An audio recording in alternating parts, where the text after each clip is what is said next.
నమస్కారం. Welcome to నవలా హృదయం. ఈరోజు కథ వసంత శిశిరం. రచించిన వారు శ్రీమతి నవీన గారు. కథలోకి వెళ్లబోయే ముందు ఛానల్ను సబ్స్క్రైబ్ చేయడం మర్చిపోవద్దు. ఇక కథలోకి వెళ్ళిపోదాం. భానుమతికి ఆమెకెంతో ఇష్టమైన రస్మలై స్వీట్ని బహుమతిగా ఇస్తారు అందరూ. కిషోర్ ద్వారా ఆ స్వీట్ని శిశిర చేసింది అని తెలుసుకున్న వాసు ఆశ్చర్యపోతాడు. భానుమతి కూడా శిశిర కోసం చూస్తుంటే అప్పుడే ఆ గుంపు దగ్గరకు వస్తుంది శిశిర. చేతిలో తను ప్యాక్ చేసిన బహుమతితో పాటు వచ్చి అమాయకంగా ప్రియ పక్కన నిలబడుతుంది. అందరూ ఆమెనే చూస్తుండటంతో కొంచెం భయంగా ప్రియ వంక వాసు వంక మార్చి మార్చి చూస్తుంటుంది. ప్రియ సాధారణంగా నవ్వుతుంటే వాసు ముఖంలో సంతోషం, ప్రేమ, గర్వంతో పాటు కొంచెం ఆశ్చర్యం కనబడుతుంది. భానుమతి శిశిరను దగ్గరకు తీసుకొని కళ్ళ నిండా సంతోషంతో ఆమె నుదుటిపై ముద్దు పెడుతుంది. శిశిర అయోమయంగా చూస్తుంటే ఆమె తలపై ప్రేమగా చెయ్యి వేసి, నాకు ఇష్టమైన తీపి పదార్థాన్ని నాకిష్టమైన విధంగా చేసింది నువ్వేనని తెలిసింది. ఆ స్వీట్తో నా జీవితంలో ఎన్నో మధురానుభూతులు ముడిపడి ఉన్నాయి. నా ఈ పుట్టినరోజున ఈ స్వీట్తో మరోసారి వాటిని గుర్తు చేసుకునేలా చేశావు. థ్యాంక్స్ శిశిర అని అనడంతో శిశిర చిన్నగా నవ్వుతూ, ఇందులో నేను చేసిందేమీ లేదత్తయ్య, కిషోర్ అన్నయ్య వాళ్ళు చెప్పారని చేశాను అంతే అని క్రెడిట్ని తాను ఉంచుకోకుండా అందరికీ ఇచ్చేసింది. అంత మంచి మనసు కలిగిన ఆమెను చూసి అక్కడ ఉన్నవారంతా వసంత్కి సరిజోడి అనుకున్నారు.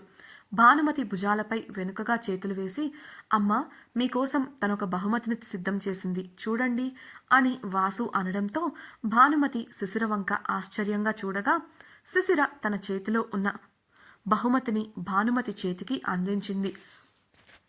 అందులో ఏం ఉందో తెలుసుకోవాలని అందరికీ అనిపించింది. అదేంటో మాకు కూడా చూడాలని ఉందమ్మా, ఇప్పుడే తెరవండి అని గుంపులోని వారు అనడంతో శిశిర ఏం అనుకుంటుందో అని ఆమె ముఖం చూసింది భానుమతి. ఆమె చిరునవ్వుతో ఏ భావం లేకుండా తననే చూస్తుండటంతో ఆ బహుమతిని తెరవడానికి సిద్ధపడింది. సరిగ్గా తెరిచే సమయానికి, నేను లేకుండానే నీ పుట్టినరోజును జరుపుకున్నావా భాను అన్న ఒక ఆడగొంతు వినిపించడంతో అందరూ అటువైపు చూశారు.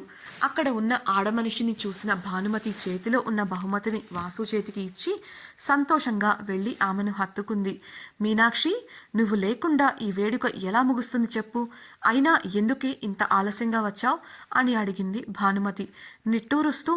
ఏం చెప్పనే, నా పనులన్నీ ముగించుకొని వచ్చేసరికి ఇదిగో ఈ సమయం అయింది. పనులకు తోడు ట్రాఫిక్ ఒకటి, అయినా వచ్చేసాగా అంటూ భానుమతిని ఇంకోసారి గట్టిగా హత్తుకొని, నా ఈ చిరకాల నేస్తానికి పుట్టినరోజు శుభాకాంక్షలు. ఇలాంటి పుట్టినరోజులు నువ్వు ఇంకెన్నో జరుపుకోవాలి అని ఆ భగవంతుడిని కోరుకుంటున్నా అంటూ మనస్ఫూర్తిగా చెప్పింది మీనాక్షి. అక్కడే ఉన్న వారంతా మీనాక్షిని చూసి సంతోషపడుతుంటే ఒక్క శిశిర మాత్రం ఆమెను గుర్తుపట్టి షాక్ అయింది. బిక్కముఖం వేసి భయంగా మౌనంగా వాసు వెనక్కి నక్కి దాక్కుంది. ఆ విషయాన్ని నిషా స్నేహితురాలు గమనించి అక్కడి నుంచి నిషా వాళ్ళ దగ్గరకు వెళ్ళింది. భానుమతితో కాసేపు ముచ్చటించిన మీనాక్షి అక్కడ ఉన్న అందరినీ పేరు పేరున పలకరించింది. ఆమె వాసు చేతిలో ఉన్న రిబ్బను తీసేసిన బహుమతిని చూసి చుట్టూ ఉన్న వారి చూపులు కూడా దానిమీదే ఉండటం గమనించి, నేను రాంగ్ టైంలో ఎంట్రీ ఇచ్చినట్లున్నాను, ముందా బహుమతిని తెరవే భాను, ఈ పిల్లలు నన్ను లోపల బాగానే తిట్టుకుంటున్నట్టున్నారు మధ్యలో వచ్చానని, ఇంత పెద్ద బహుమతిలో ఏం ఉందో చూడాలని నాకు కూడా ఆశగా ఉంది, త్వరగా తీ అని అనగా వాసు వెనుక ఆమెకు కనిపించకుండా దాక్కుంటున్న శిశిర బిక్కముఖం వేసి నిలబడింది. చూసేవారికి ఆమె వాసు వెనుక సాధారణంగా నిలబడినట్లుంటుంది కానీ దాక్కుంటున్నట్లు అనిపించదు. దాంతో ఎవరూ ఆమెను పెద్దగా పట్టించుకోలేదు. మీనాక్షి మాటలకు వాసు దగ్గరకు వెళ్ళిన భానుమతి అప్పుడే అక్కడకు వచ్చిన జయంత్ పిలుపుకి ఆగుతుంది. జయంత్ మాట్లాడుతూ, అందులో ఏముంటుందత్తా, ఏ మదర్ తెరిసా బొమ్మో లేక రాధాకృష్ణుల ఫోటో ఫ్రేమో తప్ప, నీకోసం నేను తెచ్చిన బహుమతి చూడు ముందు అని అంటాడు. అతడి మాటలకు అక్కడ ఉన్నవారు అతడి స్వభావం తెలిసిన వారై ముఖాలు తిప్పుకున్నారు. శిశిర ఎవరికీ కనిపించకుండా మెల్లిగా అక్కడి నుంచి జారుకోవాలని ప్రయత్నిస్తూ ఉంటుంది. అప్పుడే అక్కడికి వచ్చిన నిషా, చాలా బాగా చెప్పావు జయంత్, ఇందులో అంతకుమించి ఏముంటాయిలే అంటూ జయంత్ మాటలకు వంతపాడింది. వారి మాటలకు వసంత్ అసహనంగా కదిలాడు. కానీ స్పందించి తన తల్లికి ఎంతో ముఖ్యమైన రోజుని పాడు చేయడం ఇష్టం లేక మౌనంగా వ్యవహరిస్తూ ఉన్నాడు. నిషా మళ్ళీ మాట్లాడుతూ, నా ఫ్రెండ్ సౌమ్య భానుమతి గారి కోసం ఒక విలువైన బహుమతిని తీసుకొచ్చింది. భానుమతి గారి విలువ తెలిసినది కాబట్టి అంత మంచి బహుమతిని ఆవిడ కోసం తను తీసుకొచ్చింది.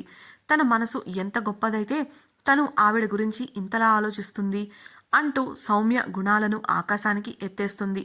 ఆమె మాటలకు అక్కడ ఉన్న వారందరికీ కోపం వస్తున్న భానుమతి గారి ముందు మాట్లాడటం సరైనది కాదు అనుకొని మౌనంగా నిలబడ్డారు. పరిస్థితి చేయి దాటిపోతుంది అనుకున్న భానుమతి కల్పించుకొని, బహుమతి విలువ దాని ఖరీదును బట్టి కాదు, అది ఇచ్చేవాళ్ల మనసును బట్టి తెలుస్తుంది అని నవ్వుతూ, నా కోడలు నా కోసం ప్రేమతో తీసుకొచ్చిన బహుమతి ఇది, దీని విలువ వెలకట్టలేనిది అని చెప్తూ గిఫ్ట్ కవర్ను చించి ప్రక్కకు పెడుతుంది. ఆ కవర్ తీసేయగానే ఒక చెక్క పెట్టె దర్శనమిస్తుంది. దాన్ని చూసిన నిషా పెద్దగా నవ్వుతుంది. అక్కడ ఉన్న జయంత్ మరియు నిషాకి సంబంధించిన వాళ్ళు కూడా ఆమె నవ్వుతో జత కలిపారు. నిషా ఆ బహుమతి గురించి మాట్లాడుతూ, ఇంత చీప్గా ఒక చెక్క పెట్టెని ఇచ్చింది మీ కోడలు, దీన్ని చూస్తుంటే ఏ పాత సామాను వాళ్ళ దగ్గర నుండే పట్టుకొచ్చినట్లుంది అని హేళనగా మాట్లాడుతుంది. శిశిర ఇవేవి పట్టించుకోకుండా వాసు వెనుక నిలబడి ఎలా పారిపోవాలా అని ఆలోచిస్తూ ఉంటుంది. భానుమతి నిషా వంక అసహనంగా చూసి ఆ చెక్క పెట్టెను తెరవగా అందరి ముఖాలు తెల్లబోయాయి. ఒక అందమైన పెయింటింగ్ అది. ఆ పెయింటింగ్లో ఉట్టిపడుతున్న భావాలు చూస్తున్న వారి కళ్ళను, మనసును ఇట్టే ఆకర్షిస్తున్నాయి. మీనాక్షి ఆ బహుమతిని చూడగా ఆమె బ్రుకుటి ముడిపడింది. దూరం నుండి దాన్ని చూసిన జయంత్ మాట్లాడుతూ, ఇలాంటి బహుమతిని ఇచ్చి నీ రేంజ్ని పడేస్తున్నారత్తా, ఈ ఫోటోని ఏ సంతలో కొనుక్కొచ్చారు అని వాసుని చూస్తూ వెటకారంగా చేశాడు. వాసుకి కోపం వస్తున్న తల్లి కోసం మౌనంగా నిలబడ్డాడు. వాసు అసహనంగా కదలడం గమనించిన భానుమతి జయంత్ని నియంత్రించబోగా మీనాక్షి కల్పించుకొని నవ్వుతూ, ఏది మీ అత్త కోసం నువ్వు తెచ్చిన బహుమతిని ఇలా చూపించు జయంత్ అని అనగా, జయంత్ గర్వంగా ఒక నగల పెట్టని భానుమతి ఇది నేను నీకోసం ఏరికోరి తెచ్చిన బహుమతి అత్త, హ్యాపీ బర్త్డే అన్నాడు. ఆ నగల పెట్టెని తెరిచిన భానుమతి కళ్ళు పెద్దవి చేసి చూడగా, చూసావా అత్త, ఈ వజ్రాన్ని ఎలా మెరిసిపోతుందో చూడు, దీని విలువ 20 కోట్లు, ఇలాంటి దాన్ని నీకు ఇవ్వడం కోసమే సరైనది అని దీన్ని నేను తీసుకొచ్చాను అని చెప్పాడు జయంత్ గర్వంగా. జయంత్ ఆమెకు ఒక వజ్రం పొదిగిన బంగారు గొలుసును బహుమతిగా తీసుకొచ్చాడు. భానుమతి దాన్ని చూసి మౌనం వహించగా నిషా మాట్లాడుతూ, నా స్నేహితురాలు సౌమ్య ఇంతకన్నా ఖరీదైన బహుమతిని మీకోసం తీసుకొచ్చింది ఆంటీ అని అనగానే ఒక బౌన్సర్ ఆ బహుమతిని భానుమతి చేతికి అందించి వెనుతిరిగాడు. అది తెరిచి చూసిన భానుమతి ఆశ్చర్యంగా చూసింది. ఆ బహుమతి విలువ 30 కోట్లు. అది ఒక అందమైన కూజ. ఇది పురాతనమైన వస్తువు, పూర్తిగా చేతితో చేసి అలంకరణ కోసం విలువైన ఆల్చిప్పలను వాడారు అని ఆ వస్తువును సౌమ్యకు ఇచ్చింది తనే కాబట్టి దాని గురించి వివరించింది గీత. భానుమతి ఆశ్చర్యంగా చూడటం గమనించిన నిషా మాట్లాడుతూ, చూసారా ఆంటీ, మీ విలువ తెలుసు కాబట్టి మీకోసం అని ఎంత మంచి బహుమతిని సౌమ్య ఏరికోరి తీసుకొచ్చిందో.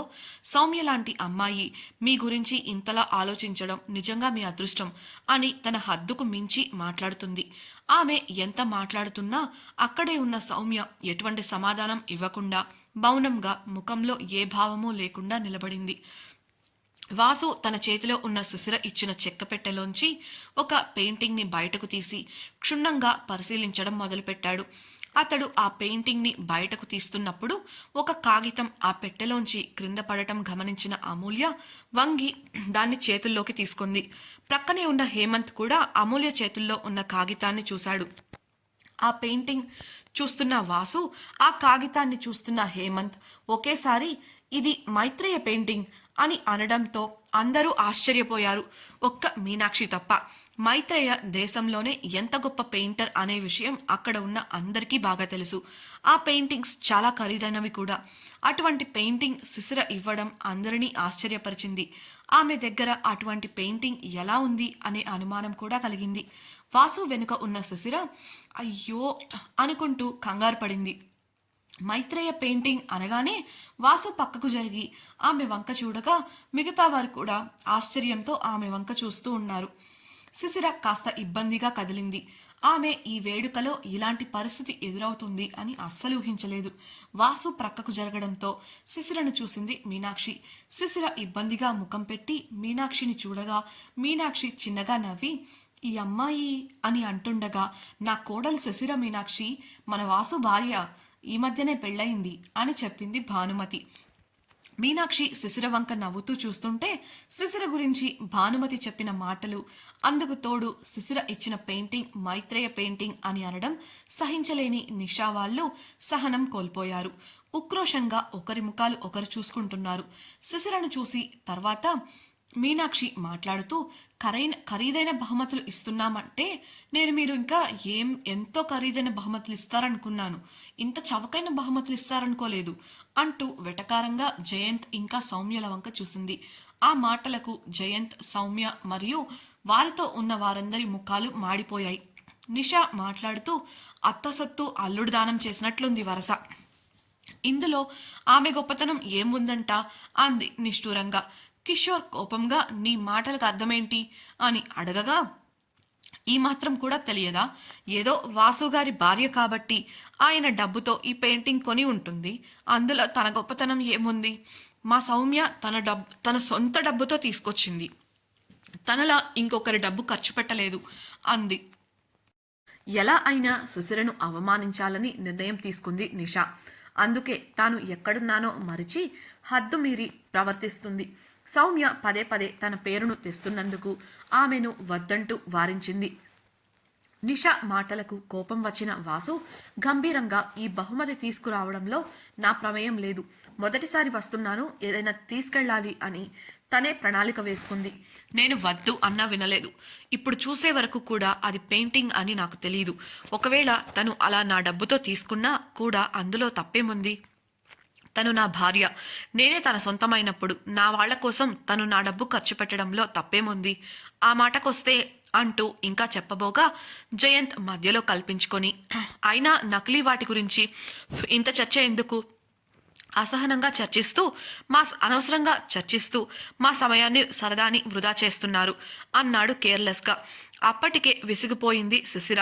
అది నకిలీది అని నీకెవరు చెప్పారు? ఒకేసారి గంభీరంగా వచ్చాయి శిశిర మీనాక్షిల స్వరాలు. చిరాకుగా ముఖం పెట్టి, కాకపోతే ఏంటి, నేను ఆ పెయింటింగ్ల వేలానికి వెళ్ళాను, కానీ ఎప్పుడూ ఇలాంటి పెయింటింగ్ చూడలేదు, అయినా ఇది మైత్రేయ పెయింటింగ్ అనడానికి సాక్ష్యమేంటి అన్నాడు జయంత్. మీనాక్షి కల్పించుకొని, ఇది మైత్రేయ పెయింటింగ్ అని నేను ఆమోదిస్తున్నాను, అది చాలదా అని అడిగింది. అందుకు జయంత్ ప్రతిస్పందిస్తూ, మీరెవరు? అతిగతి లేని మీలాంటి వాళ్ళు ఆమోదిస్తే మేము ఒప్పుకోవాలా? పొగరుగా అన్నాడు చిరాకుగా ముఖం పెట్టి. కిషోర్ కోపంగా ముందుకు వెళ్లబోతుంటే చెయ్యి పట్టుకొని ఆపేసింది భానుమతి. మీనాక్షి ముఖంలో చిరునవ్వుతో తన పర్స్లోంచి ఒక విజిటింగ్ కార్డ్ తీసి ఇస్తూ, ఇప్పుడు ఒప్పుకుంటారులే అంది. ఆ కార్డ్ తీసుకొని చూసిన జయంత్ ముఖంలో భావాలు మారిపోయాయి. అది గమనించిన నిషా అతడి చేతిలోని కార్డును లాక్కొని చూసింది. ప్రక్కనే ఉన్న గీత కూడా అది చూసి, అంటే మీరు చిత్రకళా వేదిక అధ్యక్షురాలు మిసెస్ మీనాక్షి ప్రభాకరనా? ఆశ్చర్యంగా అడిగింది. మీనాక్షి చిరునవ్వే ఆమెకు సమాధానం కాగా, మీనాక్షి ఆమోదంతో శిశిర ఇచ్చిన పెయింటింగ్ మైత్రేయ పెయింటింగే అని నిర్ధారణ అయింది అందరికీ. తమ ముందు నుంచుంది ఒక సాధారణమైన వ్యక్తి కాదు అనే విషయం అక్కడున్న వారికి ఆమె చిరునవ్వుతో అయింది. గీత వివరిస్తూ, సాధారణంగా ఎవరి పెయింటింగ్స్ అయినా ఎక్కడైనా ఎలాంటి సంస్థల వారైనా వేలం వేస్తారు, కానీ మైత్రేయ పెయింటింగ్స్ తీసుకోవాలి అనుకుంటే మాత్రం అది కేవలం చిత్రకళా వేదిక సంస్థలో మాత్రమే వేలం వేస్తారు. వాటి కోసం ఇప్పటికీ చాలామంది ఎదురు చూస్తూ ఉంటారు. ఆ పెయింటింగ్ వేలం జరిగే రోజు చాలామంది ఆ సంస్థకి వేలంలో పాల్గొనాలని వస్తారు. అందుకు ఒక కారణం ఆ పెయింటింగ్స్కి ఉన్న క్రేజ్ అయితే, ఇంకొకటి ఆ వేలంలో వచ్చిన డబ్బులో 50% చారిటీకి వెళ్తుంది. అందుకే ముందు వెనుక ఆలోచించకుండా ఎక్కువ మొత్తం వెచ్చించి మరి ఈ వేలంలో పాల్గొంటారు అందరూ అని చెప్పింది. నిషా స్నేహితురాలు ఒకరు, వాసు డబ్బు ఖర్చు చేయలేదు అంటే ఇంత ఖరీదైన పెయింటింగ్ ఆమె దగ్గరికి ఎలా వచ్చింది అని అనుమానంగాను హేళనగాను చూసింది శిశిరను. తాము తెలుసుకున్నంత వరకు శిశిర ఒక చదువుకునే అమ్మాయి, అలాంటి అమ్మాయి దగ్గర అంత ఎక్కువ డబ్బు ఎలా ఉంది అనేది వారి అనుమానం. వారికే కాదు, అక్కడ ఉన్న వారిలో చాలా మందికి ఆ అనుమానం వచ్చింది, వాసుతో సహా. మీనాక్షి అది తన ఆస్తి, తన కష్టం, తను ఏదైనా చేస్తుంది, అది ఆమె ఇష్టం. అయినా ఎందుకు మీరంతా తనని ఇంతలా టార్గెట్ చేస్తున్నారు అంది విసుగ్గా. శిశిరలో కంగారు మొదలైంది. ఆమెను అలా చూసిన వాసు ఆమె భుజాల చుట్టూ చేతులు వేసి తోడుగా ఉన్నానంటూ కళ్ళతోనే భరోసా ఇచ్చి దగ్గరగా నిలుచున్నాడు. నిషా ఏంటి, తన ఆస్త? అలా ఎలా ఒక మామూలు స్టూడెంట్కి ఇలాంటి ఆస్తి ఉంటుంది అని అనుమానం వెలిబుచ్చగా ఆమె పక్కనే ఉన్న స్నేహితులు కష్టపడి కొట్టేసుంటుందిలేవే, అందుకే మీనాక్షి గారు వచ్చిన దగ్గర నుంచి కంగారు పడుతోంది, ఎక్కడ తన నిజస్వరూపం బయటపడుతుందో అని అంది హేళనగా. ఆమె నవ్వుకు ఇంకొన్ని నవ్వులు జతచేరాయి. ఆ మాటలకు వసంత్ పిడికిలి బిగుసుకుంది. నిజంగానే శిశిరకు ఆ పెయింటింగ్ ఎలా దొరికింది? తాను దొంగ కాదు అని శిశిర ఎలా నిరూపించుకుంటుంది? తన మీద చూపుతున్న చిన్న చూపు నుండి శిశిర ఎలా తప్పించుకుంటుంది? ఈ విషయంలో వాసు ఎటువంటి నిర్ణయం తీసుకోబోతున్నాడు తెలుసుకోవాలనుందా? అయితే ఛానల్లో సబ్స్క్రైబ్ చేసి రాబోయే ఎపిసోడ్స్ వినేయండి. మీకు ఈ వీడియో కనుక నచ్చినట్లయితే లైక్ చేసి మీ సన్నిహితులతో షేర్ చేయండి. అలాగే ఈ నావెల్పై మీ అభిప్రాయాలను మాతో పంచుకోవడం కోసం కామెంట్ సెక్షన్లో తెలియజేయగలరు. ఇట్లు మీ నవలా హృదయం team. Thank you for listening.